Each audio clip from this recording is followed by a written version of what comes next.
नमस्कार प्यारे बच्चों, कैसे हो। मैं आपका भाई गजेंद्र भाटी एक बार फिर से आपके लिए बेहतरीन जीके की क्लास लेकर आया हूं भाइयों। और आज का हमारा टॉपिक होगा वो भी धर्म से ही जुड़ा हुआ। और कौन सा धर्म? बौद्ध धर्म। भाई पेपर में आपके लिए बहुत ही ज्यादा क्वेश्चन मिलते हैं इसमें, और आपको ये पता भी होगी कि भाई बार बार बताने की जरूरत नहीं है। जो भी टॉपिक होगा आपके भविष्य के लिए होगा। ये हमारा टॉपिक महात्मा गौतम बुद्ध से जुड़ा हुआ है।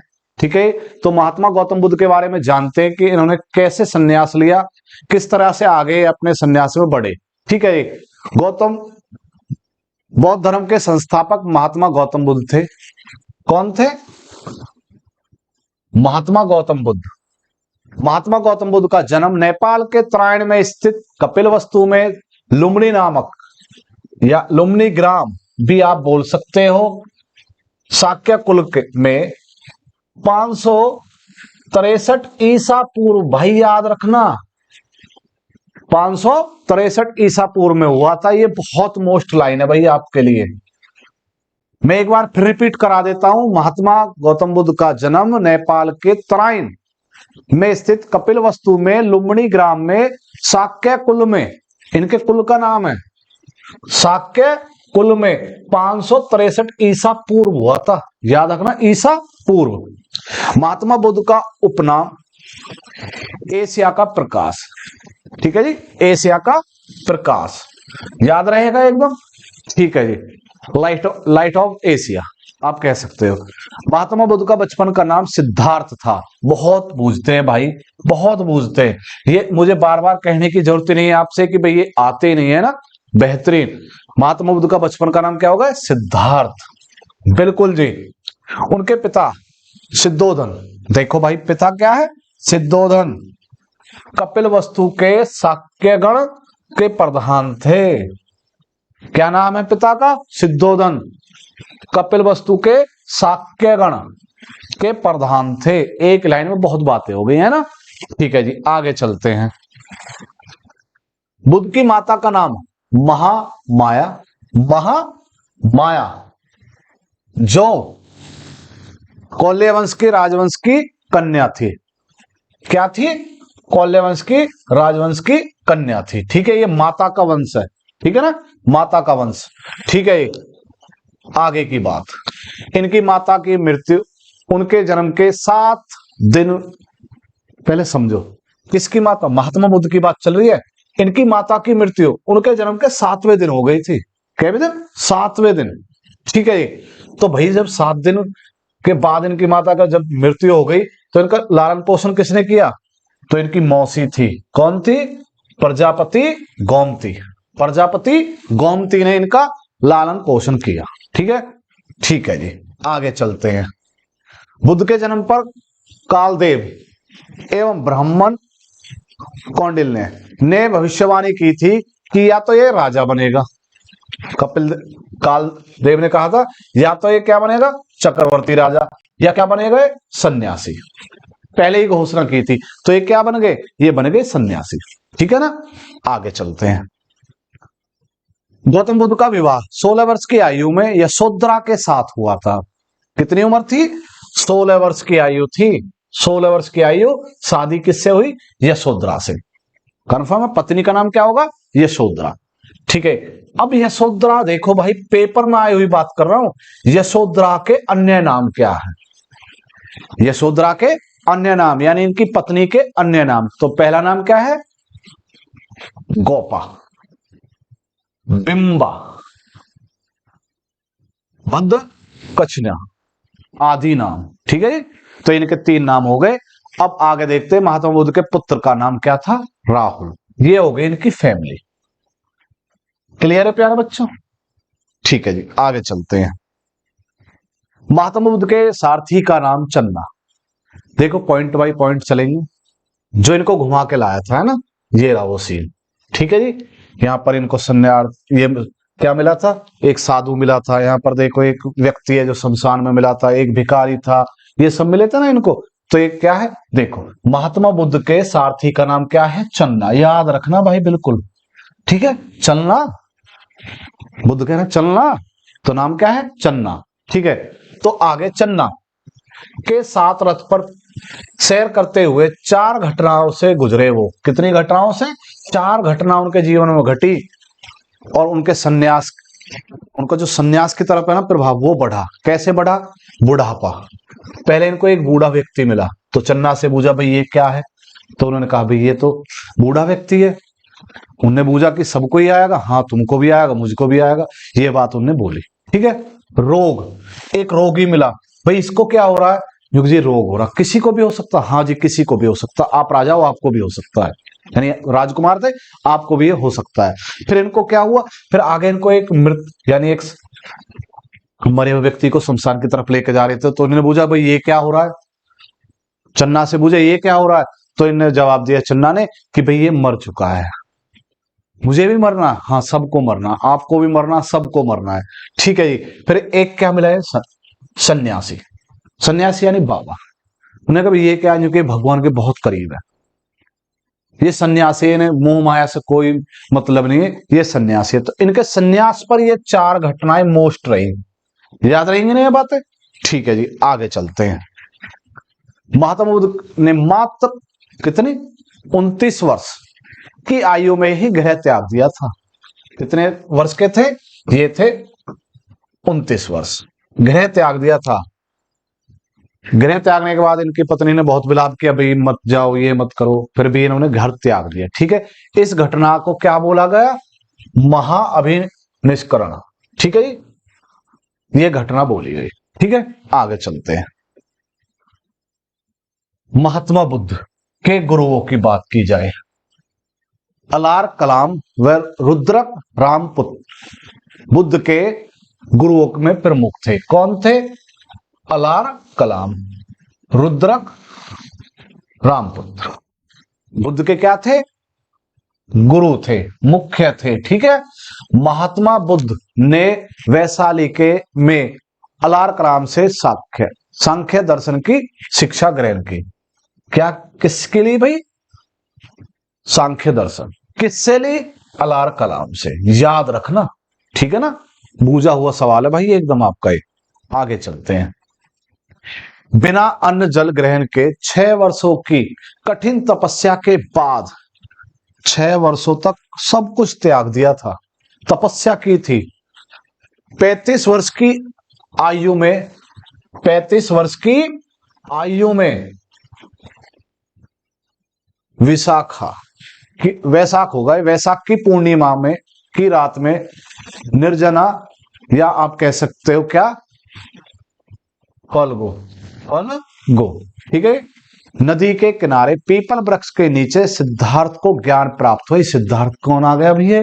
अरे इनका भाई बचपन का नाम क्या था? सिद्धार्थ। बुद्ध का बचपन का नाम क्या है? सिद्धार्थ। को ज्ञान प्राप्त हुआ। कौन से वृक्ष के नीचे? पीपल के वृक्ष के नीचे। कौन सी नदी है? निर्जना। क्या बोल सकते हैं इसको? फाल्गु नदी भी बोल सकते हैं। ठीक है जी। वैशाखी की पूर्णिमा में इनको ज्ञान प्राप्त हुआ। याद रहेगी ये सब बातें। और आगे चलते हैं। इसके बाद सिद्धार्थ बुद्ध के नाम से जाने गए।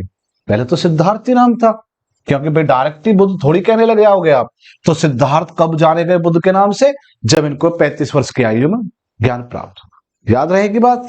ठीक है जी। नाम से जाने गए, तब वह स्थान बोध गया कहलाया। क्या कहलाया? बोध गया। ठीक है, बोध गया। इसके बाद सुजाता नामक कन्या के हाथों से इन्होंने भोजन ग्रहण किया। भाई 6 वर्ष की तपस्या की है, तपस्या को पूर्ण करने के बाद जब ज्ञान प्राप्त हो गया, तो सबसे पहले इन्हें भोजन किससे प्राप्त किया? तो वो थी सुजाता। सुजाता मतलब एक कन्या थी। ठीक है, उनके हाथों से ग्रहण किया। आगे चलते हैं। बुद्ध ने अपना प्रथम उपदेश सारनाथ नामक स्थान पर दिए, और यह घटना क्या कहलाई? धर्म चक्र परिवर्तन। क्या कहलाई? धर्म चक्र परिवर्तन। ठीक है जी। जब इनने अपने सारनाथ में पहले उपदेश पेपर में, अभी आपके जीडी का पेपर गया देखो, उसमें भी पूछ लिया था। ठीक है।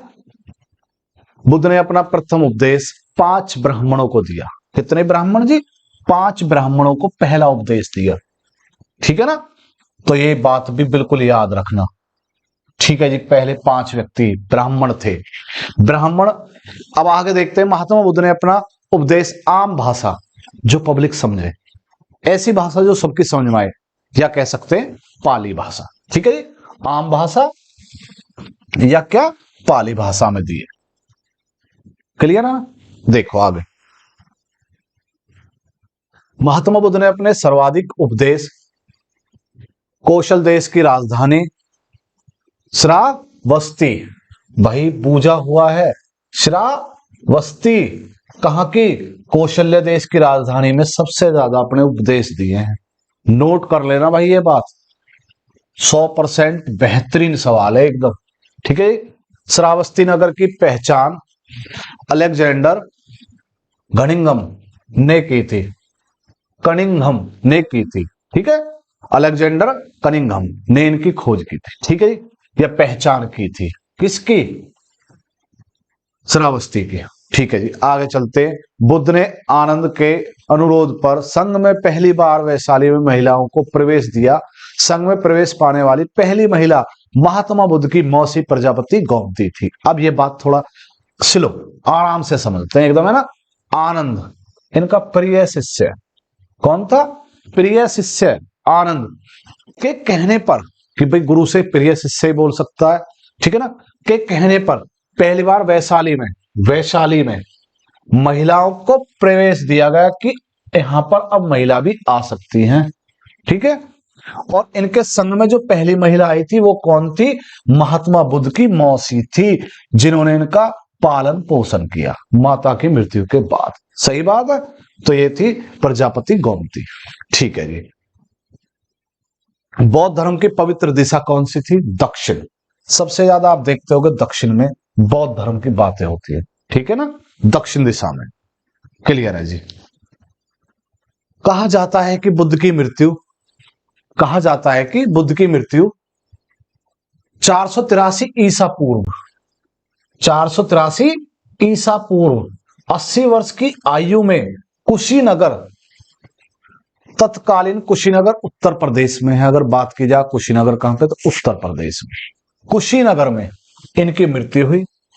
ठीक है जी, इनकी मृत्यु हुई। अब मृत्यु शिष्य चुंद नामक सुनार यहां पर भोजन में इनके मांस खिलाया था। मैं तुम्हें थोड़ा ये वैसे ही बता देता हूं, पढ़ने से अच्छा समझाता हूं। देखो, इनकी मृत्यु का कारण क्या बना, आप ऐसे याद रखो, इनकी मृत्यु का कारण। तो एक सुनार था, क्या नाम था का? चुंद। उसने क्या किया भाई? महात्मा बुद्ध को मांस खिला दिया। और महात्मा बुद्ध को ये बात पता थी कि भाई मांस खिला रहा है मुझको। उनके घर पे बैठे होते तो भोजन के लिए उन्हें मना नहीं किया, उन्होंने मांस खाया। उसके बाद मांस खाने के बाद अपना शरीर त्याग दिया। ठीक है, और अपने शिष्यों से कहा कि जब मैं मर जाऊं तो मेरे जो शरीर है उसको आप टुकड़ों में कर खा लेना। तो ऐसा उन्होंने नहीं किया, तो उन्होंने अलग अलग टुकड़ों में फेंक दिया था वो। तो ये सुना भी होगा आपने, भाई कुत्ते ने खा लिया, बिल्ली ने खा लिया, तो इसलिए इनको मतलब सांप खाता है तो एक दूसरे में मरते नहीं, ये नहीं होता है ना। ये सब कहानी यहीं से चली थी। तो फिर इनके जो हिस्से थे वो 8, जो शरीर था वो 8 हिस्सों में बटा, जो 8 स्तंभ बने है ना, वो आगे पढ़ेंगे। तो इन्होंने मांस खाया।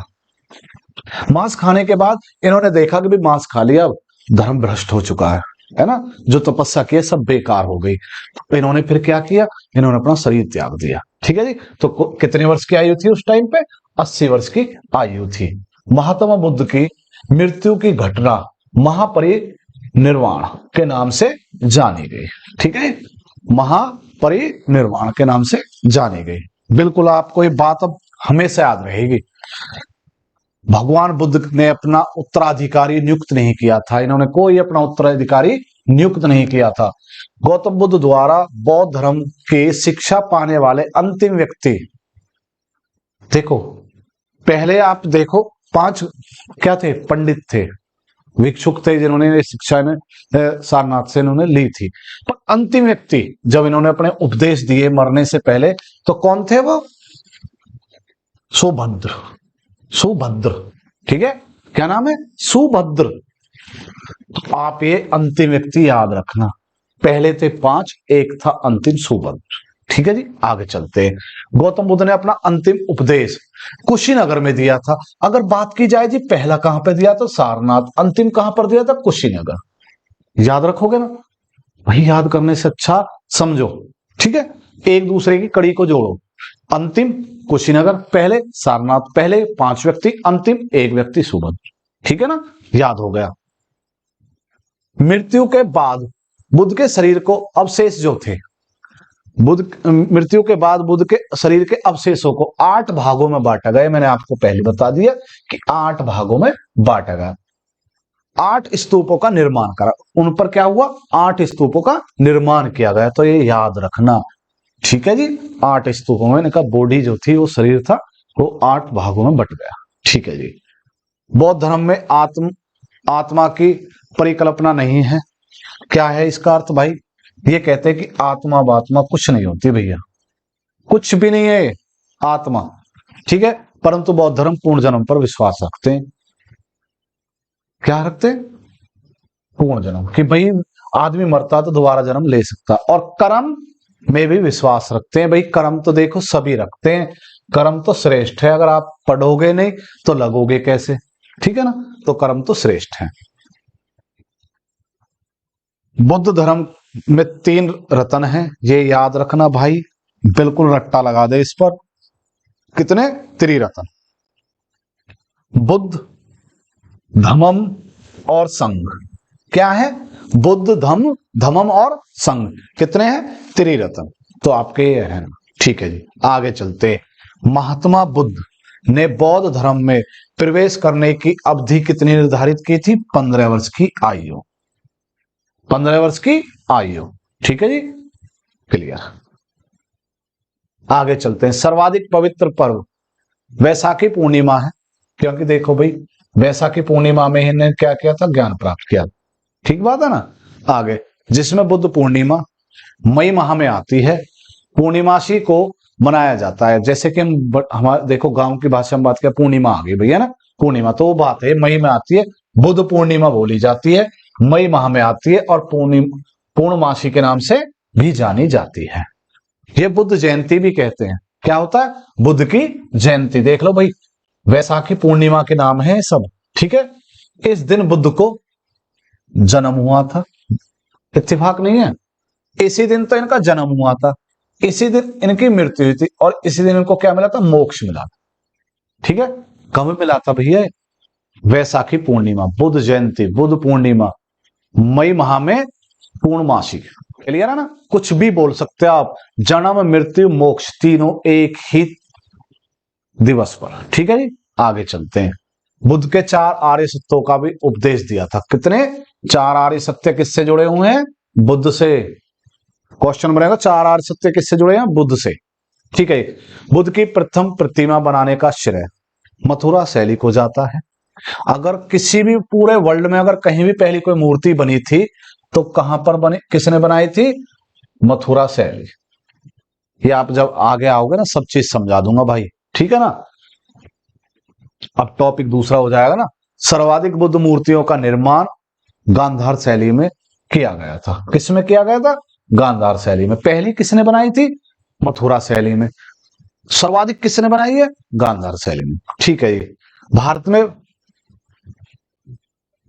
भारत में पूजित पहली मानव प्रतिमा बुद्ध थी।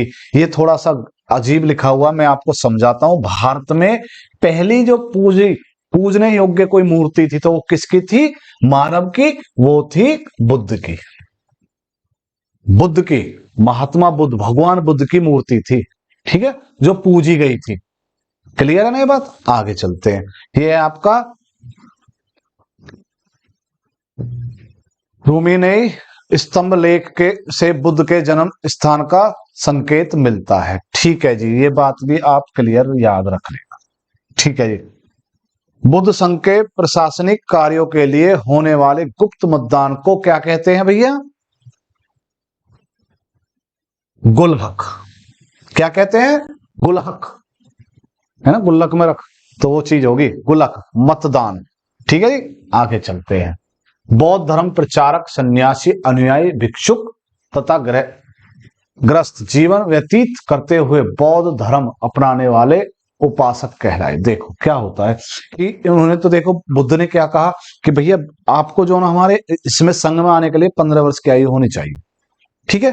पर ये प्रतिबंध भी हट गया कि भाई 15 वर्ष के बाद जो ना कोई अगर आना चाहता हो, जिसने अपने जीवन जी लिया हो और वो अब इच्छा करता हो कि मैं भगवान के पास जाना चाहता हूं, तो वो आ सकता है।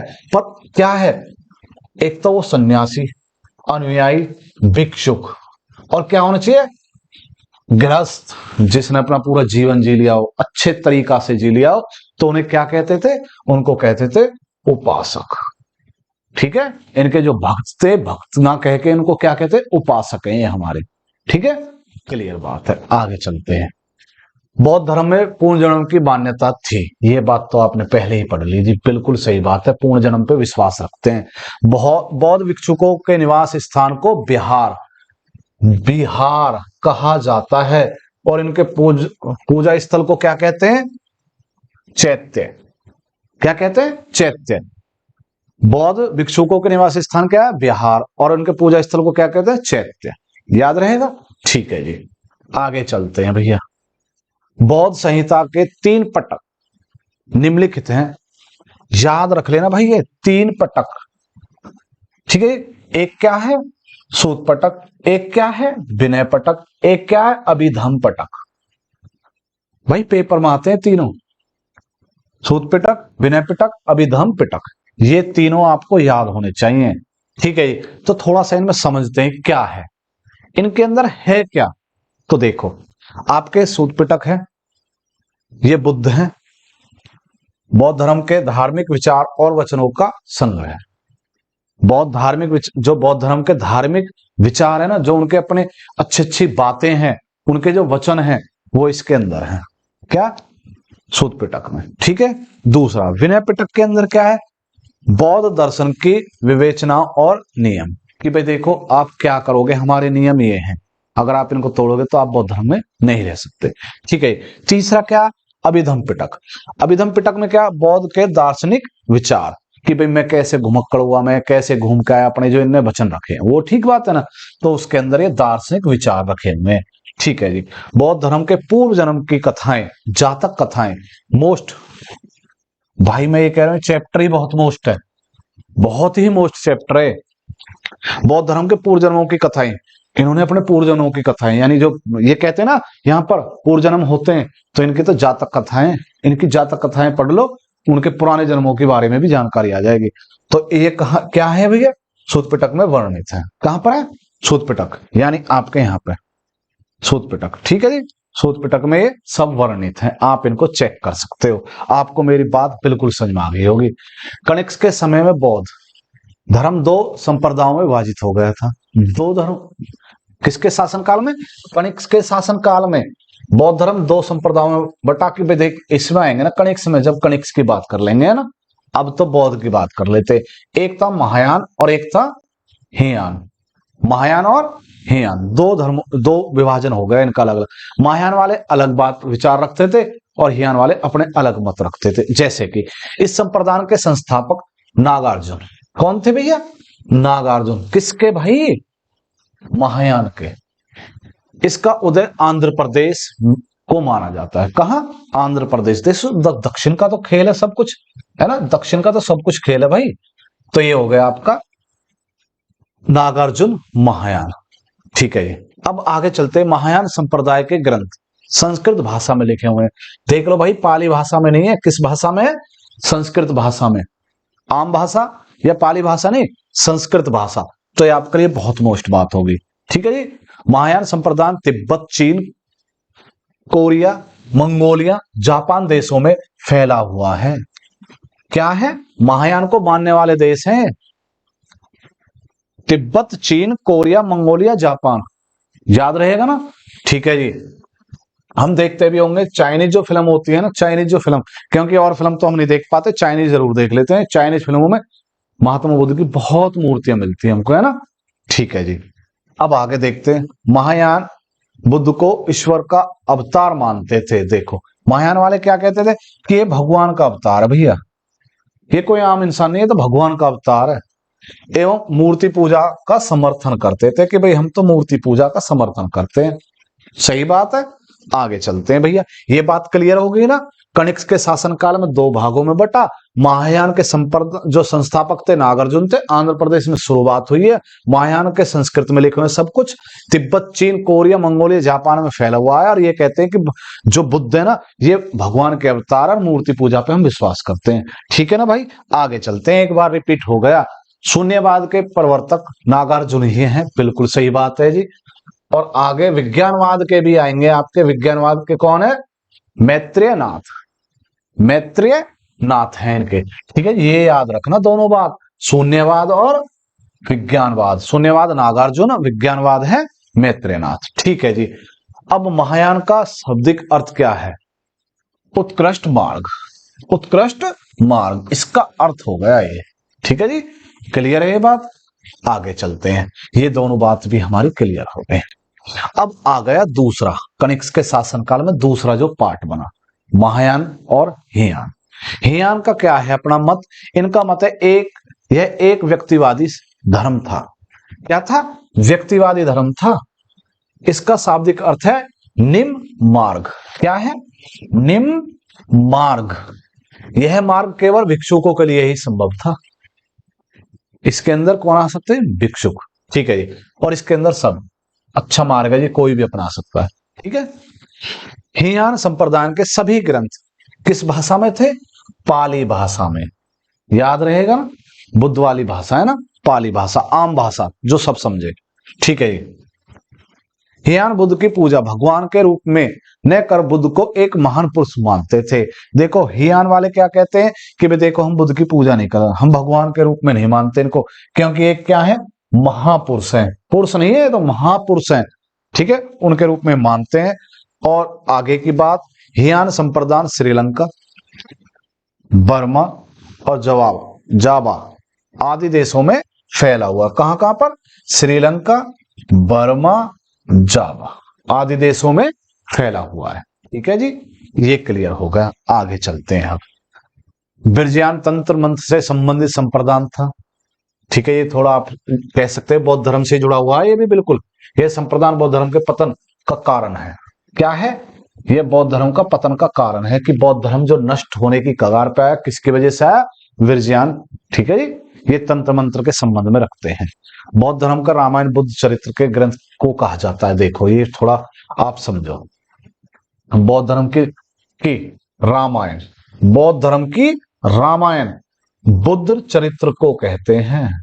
आपने अगर बुद्ध चरित्र पढ़ लिया तो समझो रामायण पढ़ ली। जैसे श्री राम से संबंधित है रामायण, तो ऐसे इनके बुद्ध चरित्र है।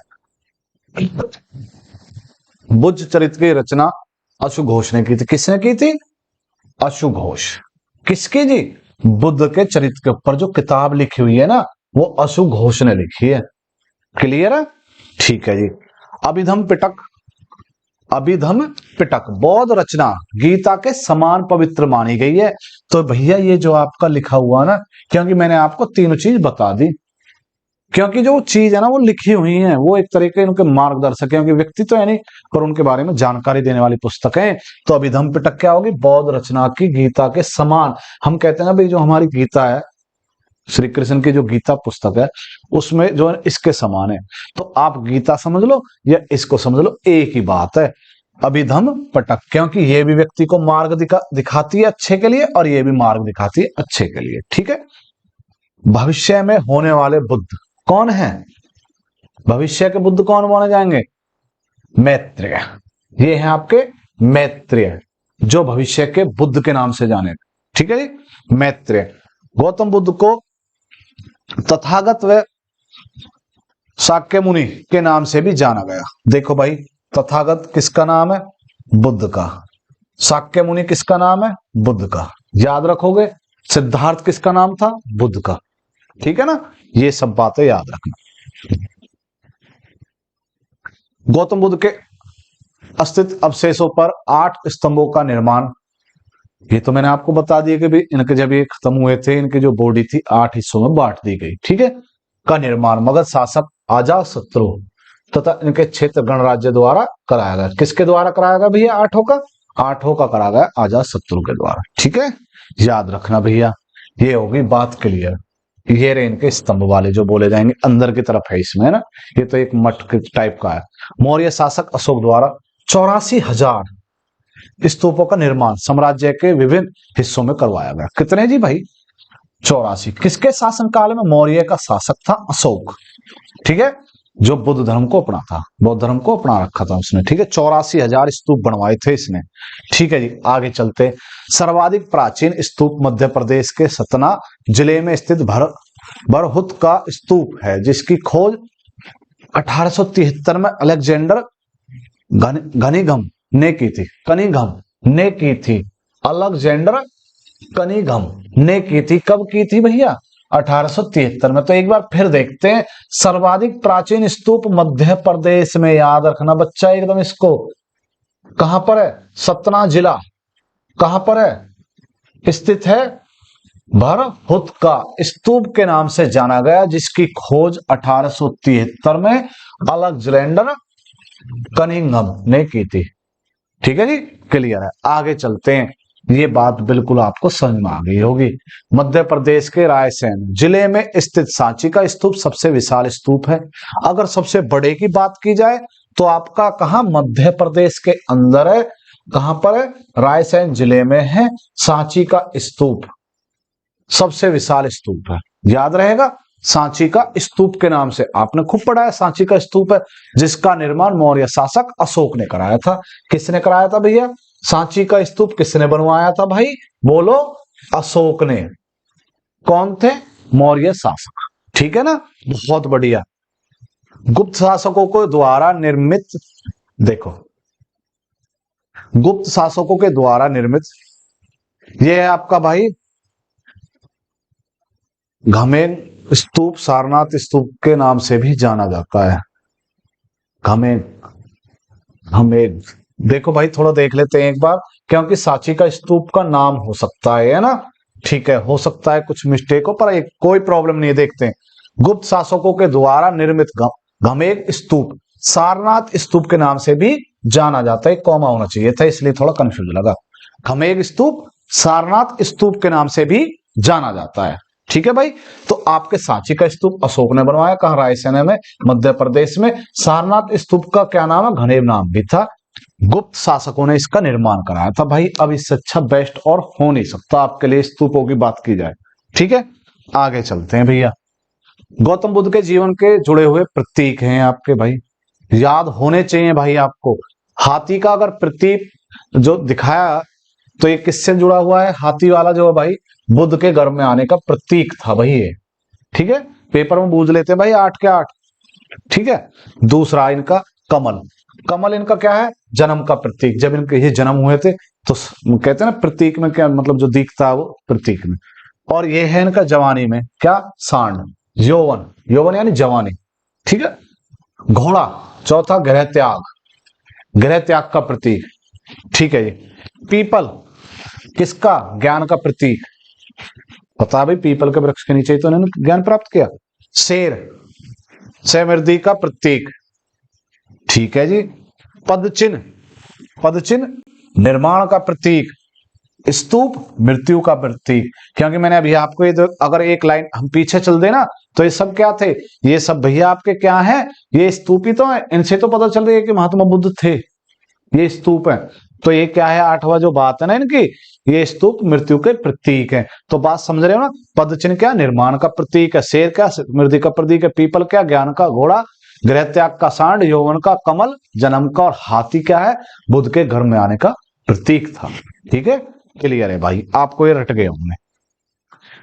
बौद्ध धर्म का धार्मिक स्थान बौद्ध मठ है, और बौद्ध मठ कहाँ? बिहार, बौद्ध गया बिहार, ठीक है जी। ये बात आप याद रखोगे, ठीक है जी। आगे देखते हैं, बौद्ध वृक्ष को गॉड शशांक ने कटवाया था। देखो अगर जब आप हिस्ट्री में जाओगे तो ये सब बातें आपको समझ में आ जाएंगी क्यों कटवाया था, ठीक है। बड़े क्रोध में था ये थोड़ा बहुत बड़ी हिस्ट्री की बात है, तो हिस्ट्री में जब जाएंगे ना सब समझा दूंगा, और ये याद भी दिलाऊंगा कि देख भाई ये काट दिया इस, ठीक है ना, इस कारण से। आगे, बौद्ध की मृत्यु साल के वृक्ष के नीचे हुई थी। किसके वृक्ष के नीचे? साल के वृक्ष के नीचे इनकी मृत्यु हुई थी, ठीक है जी। ये कुछ पॉइंट थे जो मैंने आपको दे दिए। आगे अब है आपका भाई ये है आपका अंगुतार निकाय। इसमें सर्वप्रथम 16 महाजनपदों का उल्लेख किया गया। जब ये जनपद आएंगे ना, इस बुद्ध के बाद हिस्ट्री चालू हो जाती है, ठीक है ना। आगे ये आपका अनुगत निकाय में क्या है, 16 महाजनपदों का उल्लेख। अब ये क्या है भाई, खुद्दक निकाय। इसके अंतर्गत जातक कथाएं आती हैं। किसके, खुद्दक निकाय के अंदर आती हैं जातक कथाएं। क्या है भैया, जातक कथाएं तो बुद्ध के पूर्वजन्मों की कहानी है। तो जातक कथाओं में क्या है, महात्मा बुद्ध के पूर्वजन्मों की कहानियों का वर्णन किया गया। ठीक है भाई, याद रखोगे आप। देवदत्त गौतम बुद्ध के शिष्य थे और इनके चचेरे भाई थे। कौन थे, देवदत्त। देवदत्त गौतम बुद्ध के क्या है, यहां तक रखते हैं, गौतम बुद्ध के क्या है, शिष्य थे और इनके चचेरे भाई भी थे। महात्मा बुद्ध का प्रिय घोड़ा, भैया रट्टा लगा देना बिल्कुल, कंथक। कंथक, ठीक है, कंथक इनके प्रिय घोड़े थे। ठीक है जी। अभी बहुत है भाई, थोड़ा बड़ा हो सकती है वीडियो, पर आपके भविष्य से बड़ी नहीं हो सकती भाई ये वीडियो। ठीक है, आपके भविष्य के लिए बहुत जरूरी है। बौद्ध धर्म के 4 समितियां सभाएं हुई हैं। देखो भाई, ये समितियां होती थी, राजा अपने वहां पे बुलाते थे, बौद्ध धर्म का प्रचार करते थे कि भाई हम यहाँ पर इतने व्यक्तियों को खाना खिलाएंगे डेली, हम यहाँ पर जितने साधु संत उनकी सेवा करेंगे। 6-6 महीने रुक जाते थे। ठीक है, तो ये सभाएं तो देखते हैं आगे। प्रथम बौद्ध संगीति 483 ईसा पूर्व में अजात शत्रु के शासनकाल में हुई थी। यह सभा राजगृह में हुई थी। इसके अध्यक्ष महाकश्यप थे। बहुत बढ़िया भाई, पहला पॉइंट हमारा बहुत अच्छा है। प्रथम बौद्ध समिति, भाई ये स्लाइड याद कर लेना बस, समिति बाहर नहीं जाएगी। ठीक है, प्रथम बौद्ध समिति कब हुई थी, 483 ईसा पूर्व। अजात शत्रु राजा था और कहां पर हुई थी, राजगृह में हुई थी। अध्यक्ष कौन था, महाकश्यप। ठीक है, ये दूसरी द्वितीय बौद्ध समिति 383 ईसा पूर्व में हुई थी। कालाशोक के शासनकाल में हुई थी। कहां पर हुई थी, वैशाली में हुई थी। अध्यक्ष कौन था, सवाकामी। ठीक है ना, ये आपकी दूसरी समिति हो गई। तीसरी समिति क्या है भैया, तीसरी है तृतीय बौद्ध समिति, 255 ईसा पूर्व हुई थी। तीसरी भी ईसा पूर्व में है। तीसरी जो हुई थी समिति, ठीक है जी, कहां हुई, अशोक के शासनकाल में हुई थी, पाटलिपुत्र में हुई थी। और इसके जो अध्यक्ष थे कौन थे, ये थे मोंगलीपुत्र। डबल के आधा कह लगे, मोंगलीपुत्र। ठीक है जी, बिल्कुल सही है एकदम, कोई बात नहीं जी। चौथी बौद्ध समिति 72 ईस्वी की प्रथम शताब्दी में कनिष्क के शासनकाल में।